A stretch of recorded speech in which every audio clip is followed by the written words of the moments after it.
안녕하세요.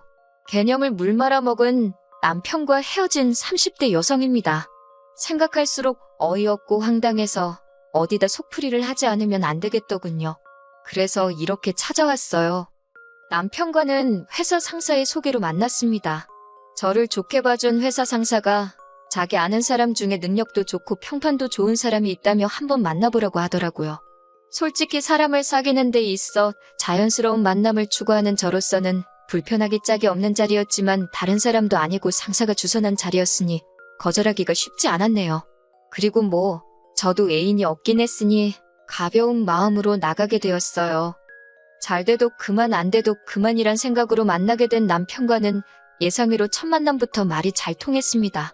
개인주의적인 성격이나 성향도 그렇고 예를 들어 직장이라던가 연봉이라던가 그런 것들도 비슷한 수준이었거든요. 이후로 저희는 몇 번의 만남을 더 갖게 되었고 오래지 않아 연인 사이로 발전했어요. 말이 나와서 말이지만 남편과 사귀는 동안 가장 좋았던 건 서로 귀찮게 하는 것도 없었고 부담을 주는 일도 없었다는 거예요. 덕분에 사귀는 동안 감정 상하는 일이 거의 없었지요. 그래서 남편이 결혼하자 했을 때도 미친 듯이 사랑한다 그런 건 아니었지만 이 사람과 함께라면 잘 지낼 수 있겠다는 확신이 들어 승낙을 했네요. 결혼 준비를 하는 과정에 있어서도 남편과 저 두 사람의 성격답게 허례허식은 생략하고 대부분의 것들을 거의 반반 부담했습니다. 남편이 6천을, 제가 7천을 현금으로 가지고 있었고 양쪽 부모님이 5천만 원씩 보태주셨어요. 현찰만 놓고 보면은 제가 1,000만 원 덜해가긴 했지만 저는 산지 2년도 되지 않은 대출 없는 자차를 가지고 있었고요. 그리고 생활비의 경우 각자 얼마씩 부담해서 공동생활비를 마련하되 남은 건 서로 관여하지 않기로 했네요. 상황이 이렇다 보니 솔직히 시집살이가 있을 거라고는 상상치 못했습니다. 하지만 제 예상과는 달리 결혼식을 올리고 얼마 되지 않았을 무렵부터 어머님과 생각지도 못한 갈등을 겪게 되었어요. 사건의 시작은 제 직장이 재택근무 체제를 도입하면서였지요. 회사 내부 사정으로 저는 일주일 중 단 하루를 제외한 대부분의 시간을 집에서 일하게 되었습니다. 그리고 이 소식은 순식간에 어머님의 귀에도 들어갔더라고요. 문제는 어머님이 이 상황을 제가 일주일에 하루만 일하면 된다는 식으로 받아들이셨다는 거예요. 집에서 무슨 회사 일을 하느냐면서 어머님께서는 수시로 저에게 연락을 하기 시작하셨습니다. 처음에는 정말이지 어머님께서 급한 일이 있어 연락을 하시는 건가 싶어 전화벨이 울리기가 무섭게 받곤 했는데 정작 받아보면 하신다는 말씀이 날이 추우니 오늘은 남편 저녁으로 칼국수를 하라던가 내복을 입혀서 출근을 시키라던가 심지어 이불을 빨아라. 밖에 미세먼지가 많으니 집안 물걸레질을 해라. 진짜 어이없는 별 시덥지 않은 잔소리를 하시더라고요. 솔직히 어머님의 전화는 도가 지나치게 잦았고 의미가 없었습니다. 그리고 평소 제 성격이라면 좋다 싫다를 확실히 말했겠지만 막 시집온 며느리 입장으로는 어머님께 의견을 말하는 게 쉬운 일이 아니더라고요. 결국 저는 남편에게 당신도 사회생활을 하니까 잘 알지 않냐며 도움을 요청했습니다.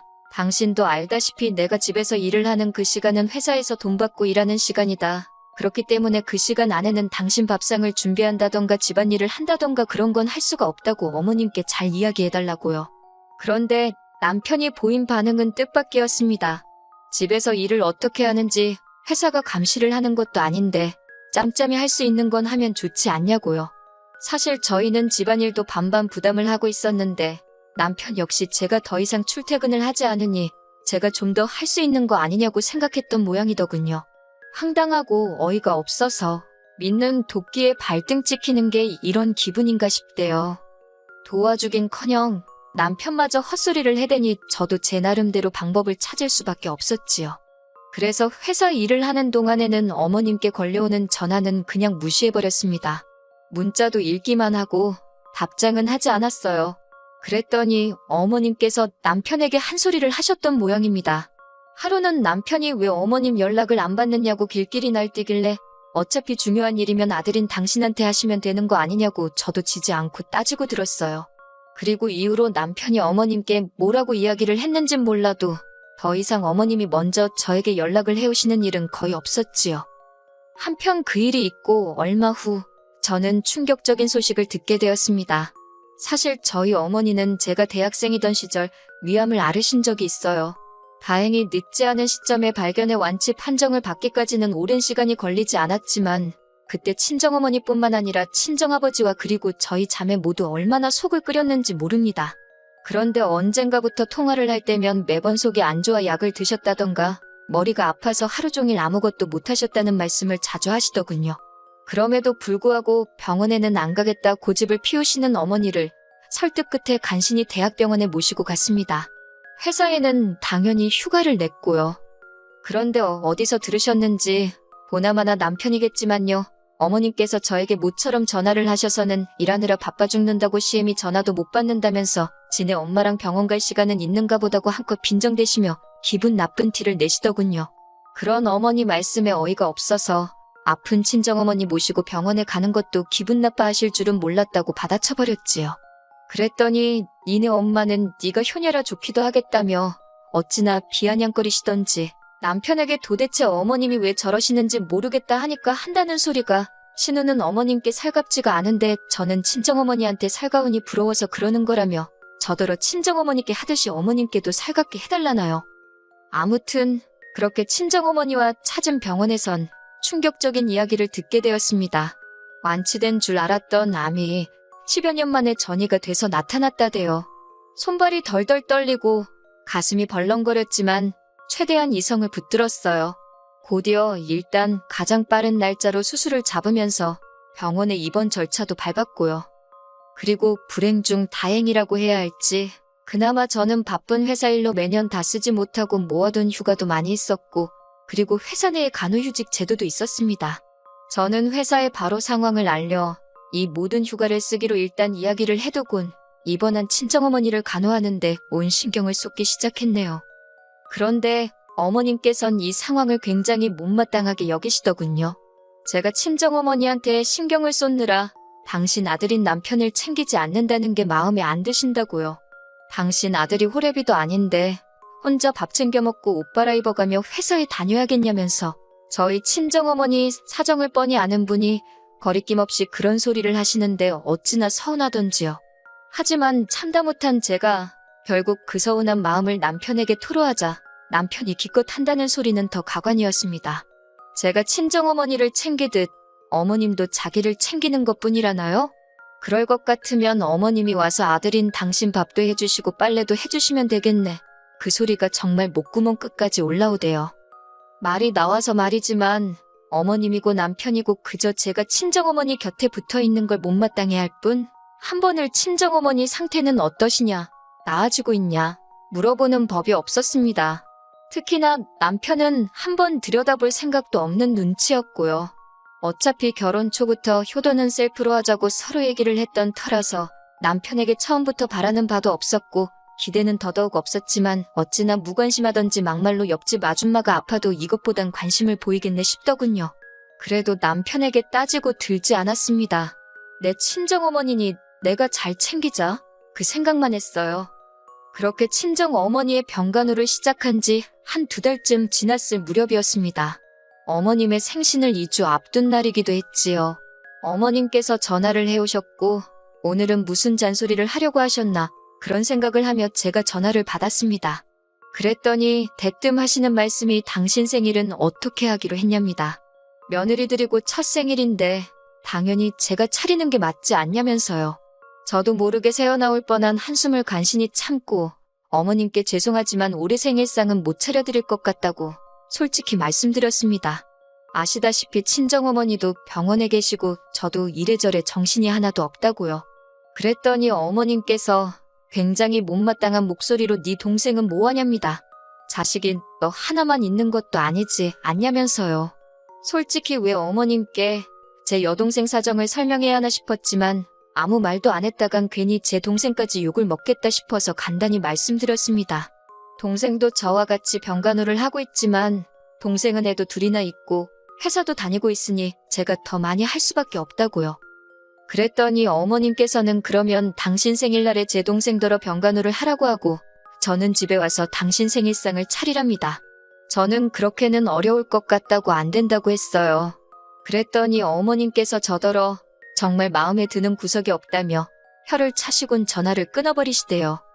그리고는 어머님 생신 바로 전날이었습니다. 하지만 그와 상관없이 아침부터 이어지는 이런저런 검사 때문에 저도 친정어머니도 정신이 하나도 없는 하루를 보내고 있었지요. 한참 만에 짬이나 핸드폰을 들여다보니 부재중 전화가 7통이 와 있었습니다. 모두 어머님으로부터요. 무슨 일이라도 있으신가 놀란 마음에 전화를 거니 어머님께서 다짜고짜 소리를 지르셨습니다. 진짜로 병원에만 처박혀 있을 거냐면서 잠깐 와서 당신 생일상 준비는 할 수 있는 거 아니냐고요. 그까짓 미역국이랑 반찬 몇 개 하는데 시간이 걸리면 얼마나 걸리냐고. 그래서 제가 어머님 떨어 지금 사돈이신 저희 친정어머니가 이렇게 병원에서 고생하고 계신데 꼭 저한테 생일상을 받으셔야 직성이 풀리시겠냐고 따졌어요. 그랬더니 니네 엄마가 죽을 날 받아놓은 것도 아닌데 저더러 유난이랍니다. 순간 그 소리를 들으니 화가 나는 게 아니라 정말 분노가 생기더라고요. 제가 유난은 제가 아니라 어머님이 유난이시라고. 어머님한텐 남편도 있고 신우도 있는데 왜 저한테 이러시냐고 적당히 좀 하시라고 소리를 지르곤 먼저 전화를 끊어버렸네요. 그리고 얼마 후 신우와 남편에게 번갈아가며 전화가 왔습니다. 신우가 먼저 한다는 말이 친정어머니 아픈 건 알겠지만 그래도 저는 친정어머니 딸이기만 한 게 아니라 한 집안의 며느리이기도 하지 않냐면서 며느리돌이도 해가면서 친정 챙기면 어디가 덧나냐고 그래요. 자기도 항상 시집을 먼저 챙기고 딸 노릇을 한다면서요. 그리고 남편이란 작자도 한다는 말이 그냥 잠깐 나와서 음식만 쫙 해놓고 가면 안 되냐고. 듣다 못한 제가 남편더러 그 음식만 쫙 하는 건 네가 하라고. 니네 엄마 생일이지 우리 엄마 생일이냐고. 너고 네 누나고 왜 나한테 난리냐고 소리를 질러버렸습니다. 우리 엄마가 아픈데 왜 니네 엄마 생일을 나한테 챙기라고 번갈아가면서 난리들이냐고. 악을 써버리니까 그제서야 남편도 놀랐는지 허둥지둥 전화를 끊더군요. 그리고 한 달 뒤 친정어머니께선 퇴원을 하셨습니다. 당분간 추적검사를 해야 하지만 당장은 퇴원해도 좋다는 주치의의 결정에 따른 것이었지요. 마침 저도 슬슬 회사에 복귀를 해야 하는 시기였기에 여러 가지로 이제 다시 일이 잘 풀리려나 보다 싶대요. 그런데 생각지도 못한 일이 벌어졌습니다. 어머님이 길에서 미끄러져 요추가 골절되어 3개월 동안 입원 생활을 해야 한다는 진단을 받으셨거든요. 친정어머니에 비하면 전 솔직히 별일은 아니라고 생각했어요. 생사를 넘나드는 일도 아니니 말이에요. 그런데 어이없게도 친정어머니 병간호를 할 땐 그렇게 저를 못마땅해 하던 어머님부터 시작해서 신우까지 나서서는 어머님 병간호를 부탁하더군요. 싫다고 했습니다. 이제 회사에 복귀도 해야 하고 저도 많이 지쳤다고. 그리고 무엇보다 신우랑 남편 어머님 자식이 둘이나 있는데 며느리인 제가 왜 나서냐고요. 그랬더니 남편이 저더러 서운하답니다. 제가 친정어머니 병간호하는 동안 자기가 싫은 내색 하나도 안 했다면서 그만큼 자기는 저를 배려해줬는데 왜 저는 자기를 배려해주지 않냐고요. 저 친정어머니 병간호하면서도 제가 하기로 한 집안일은 다 했어요. 아니 행여나 트집 잡힐까 싶어서 더 했습니다. 그런데 이제 와서 말이라도 한번 장모님한테 뭐 필요한 건 없냐, 내가 해드릴 건 없냐 묻지도 않던 인간이 저를 배려해줬다니 뚫린 입이라고 지 마음대로 떠들어대는 꼴이 우습더군요. 그래서 가서 어머님 병간호 해드리라고 나도 싫은 내색 안 하고 너를 배려해주겠다 했습니다. 그러면서 당신이 하기로 한 집안일은 잊지 말고 하라고 덧붙였고요. 그러자 남편이랑 신우가 입원해 계신 어머님 두고 너무한다길래 아무렴 병간호하는 며느리한테 생일상 못 받아서 난리치신 어머님만 하겠냐고 받아쳤네요. 그랬더니 남편이 기껏 생각해내서 한다는 소리가 어머님 병간호 안 할 거면 이혼하자입니다. 친정밖에 모르는 저 같은 여자는 필요 없다고요. 어이가 없어서 아이고 고맙습니다 하고는 이혼하기로 했고 속전속결로 이혼해버렸어요. 같이 산 시간도 1년도 안 되지.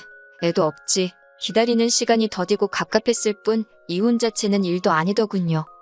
친정어머니는 당신이 아파서 제가 이혼을 하게 된 건 아니냐며 미안하다고 눈물을 보이셨어요. 하지만 저는 오히려 그 덕에 된장인지 똥인지 분간할 수 있었다고 그런 말씀 하지 마시라 했습니다. 비록 제 인생에 이혼녀라는 딱지가 붙게 된 건 억울하기도 하고 짜증도 나지만 그래도 후회는 없네요.